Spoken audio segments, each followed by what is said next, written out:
stupid Chris. Oh, okay. Yeah. Oh, we're all going to be at that wedding? Oh, my God. It. Yeah. I'm in the wedding because I'm more important than you guys.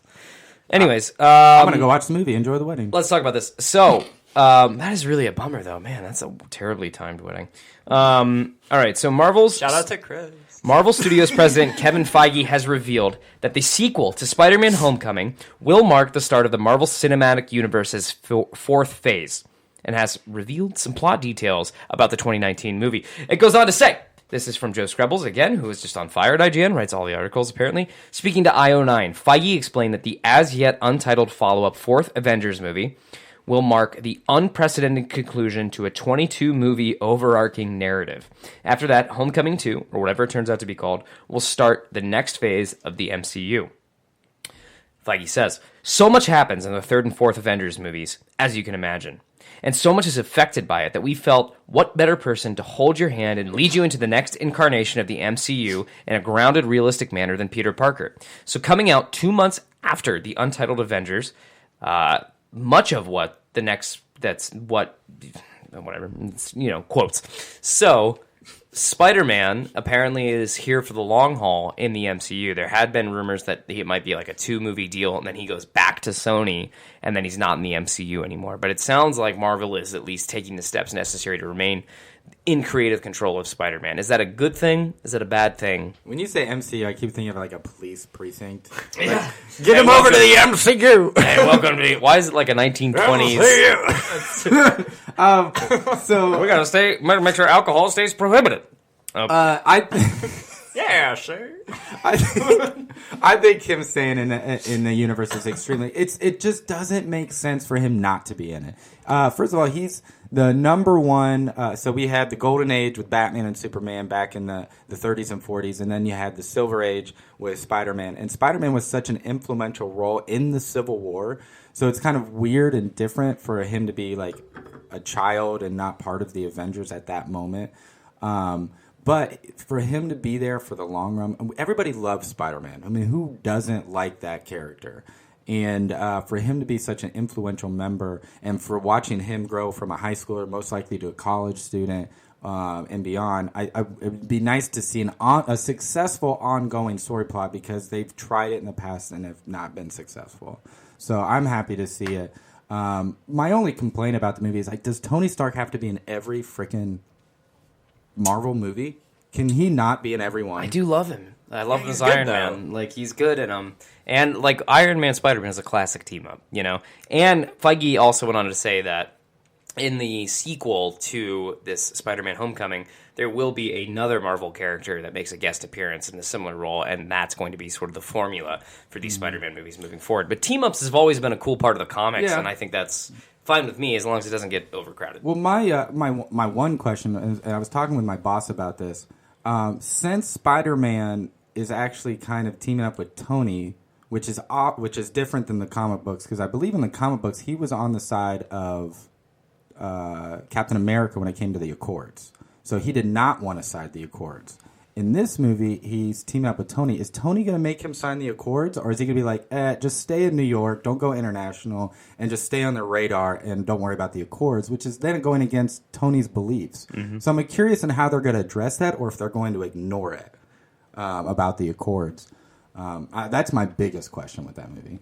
So the fact that it's not a Sony-owned property anymore, or however the deal worked out, I think it's like Sony still owns the rights to Spider-Man, but Marvel is allowed creative control of Spider-Man for the movies. I'm pretty sure is how it works. Now, here's where the plot thickens. Here's another article that just got released this week. So we're going to try to break down all of this for you guys and try to get to the bottom of what this all means for our favorite web slingers. So, IGN reports, Spider-Man spinoffs Venom and Silver and Black, so Silver Sable and Black Cat, are getting their own movie spinoff, okay?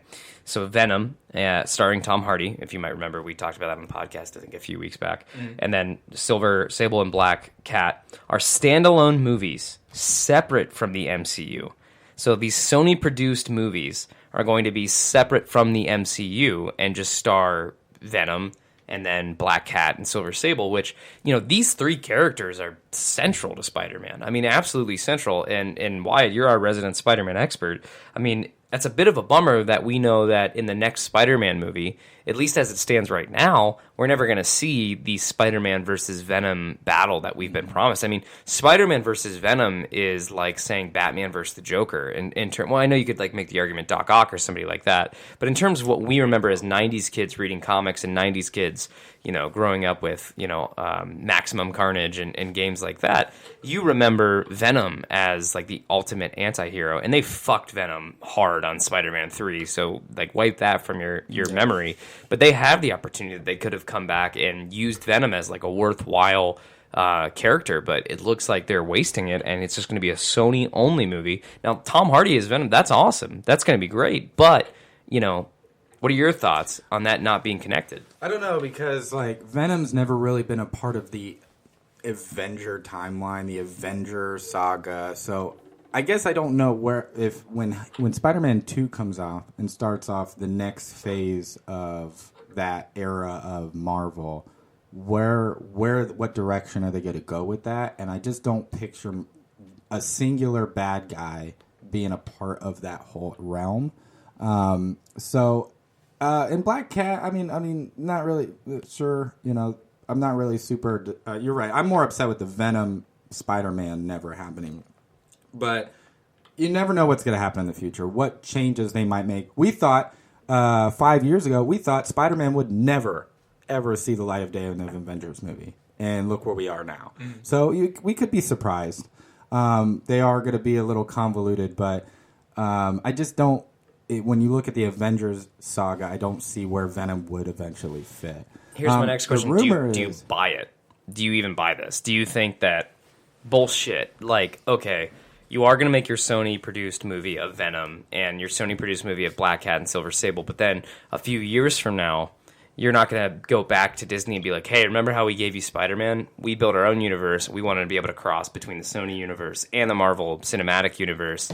Like, I'm saying themselves bullshit. open. Yeah, I'm saying bullshit. What is their intent with having their own movie universe? Are they actually going to kind of follow the Marvel Cinematic Universe? Or are they wouldn't be totally allowed to. It would be this report leads me to believe that they're just throwing it out the window. It's going to be a standalone Venom movie. But they could still write it as if, like, hey, let's just say, just in case it happens, or we plan on having it happen, or we're moving towards that direction. Anything could happen over the next few years. Let's just write it so we don't pigeonhole us into our own world. But is it going to be good then? Yeah, I mean, I think you could do it. It's Tom Hardy. I think it's the same thing, like the fact that Deadpool isn't an X-Men movie, but it's an X-Men movie. Yeah. Like, if that can be that successful on its own, I feel like maybe that's what Sony's trying to capitalize on, The rumor is Cassidy, which is Carnage, might be the bad guy. Oh, yeah, it is actually. That is the rumor. I read that too. Yep. Which would be awesome. Okay, so moving on. Away from the Marvel Universe, I have some DC Universe news. Now, you all know, I'm a DC fanboy. I apologize and enjoy Batman vs. Superman. I think it was a good movie. I believe Wyatt's with me on that too. Buddy, I assume you haven't seen it. I wanted to. Sure, okay. Really His heart was in it. My heart was there. So Matt Reeves, who is going to be directing the standalone Batman movie, has confirmed that Ben Affleck is going to star as Batman. There were some questions there. There were some questions. I'm Ben Affleck. There were some questions as to whether or not Batfleck would put the cowl on again, but it has been confirmed. I'm happy about it. I think Ben Affleck is a terrific Batman. Affleck was the bomb in Phantoms, yo. Yep, that was Billy Zane. But he's really good in Paycheck. He was in Phantoms. Yeah, I bet you could. Oh, you would tell us all about Ben Affleck and Paycheck, bud. So Phantoms and The Phantom are two different movies. Oh, okay. He was in Phantoms. Okay. The Phantom and the guy in the purple. That's not. Was that's Billy not Zane. Ben Affleck. Yeah. So here's this man. This gets me going. This gets my juices flowing. So, What? Matt Reeves, the director of the Batman movie called The Batman, promises a noir-driven detective movie for the standalone Batman movie. Now, that is how you fucking do Batman. I hope that's true. I hope that's what they end up doing. But to me, that sounds awesome. My question to you guys is how, and probably Wyatt, because Buddy hasn't seen any of the movies. I'll chip in. How does DC How does DC right the ship? How do they get back in this game? How do they say, short of saying, fuck it, let's wipe it all clean, let's start again? They obviously had a hit with Wonder Woman. Wonder Woman got great reviews. It was the movie that the DCU has been waiting for. How do they take that momentum? And how do they take this and spin this around and make a good movie? And is Justice League fucked? First of all, they have to keep the same type of fighting they did in Batman vs. Superman with Batman fighting. You might not like Batman vs. Superman, but you have to admit that was the best Batman fight scene I've ever seen when he was fighting those thugs in that warehouse.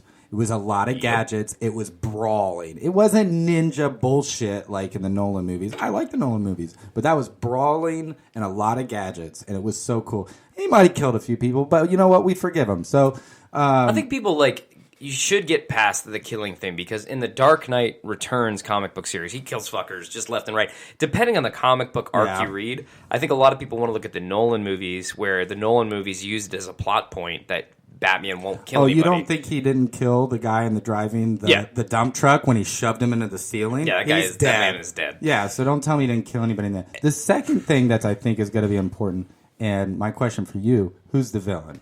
They haven't said anything yet. There's no that's hints. what I'm saying. Who do you think? I think it's got to be the Joker, right? Do you think they'll do it?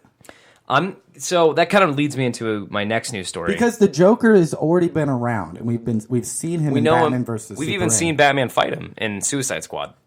Remember that? And Suicide Squad, where he jumps on the. Leto? So is it going to be Jared Leto? Yeah, he's the DCU Joker.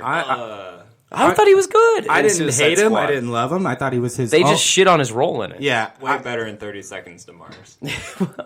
Well, he can do both. First of all, he's a great actor. He's an Academy Award winner. Yeah, he can do both. Yeah, but not as Joker. But he was good. Did you see Suicide Squad? Yeah.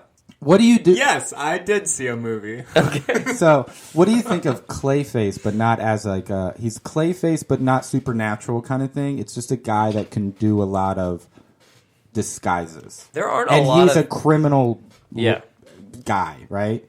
I would be surprised if in a noir-centric Batman movie they go with the supernatural villain. That's what I'm saying. So make Clayface less of a like more of a Mission Impossible. Okay, I'm with you. Kind of thing like that, and they could do something like that. I think it's probably time to get the Riddler. I think the Riddler would be an awesome bad guy. And finally. I like what they did with the Black Cat, with Catwoman in The Dark Knight Rises. She was never called Catwoman. She was a cat burglar, but she's never called Catwoman. Yeah. And so they could do that with the Riddler, just be like, he's just a guy that terrorizes and makes money and does riddles. I mean, he could be good as long as they make him less jokery like they did with the Jim Carrey version.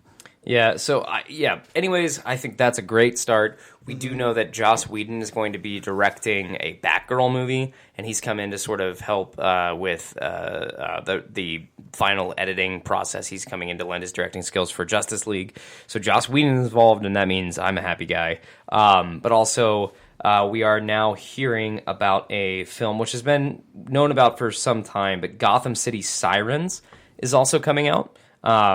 That is going to star Harley Quinn.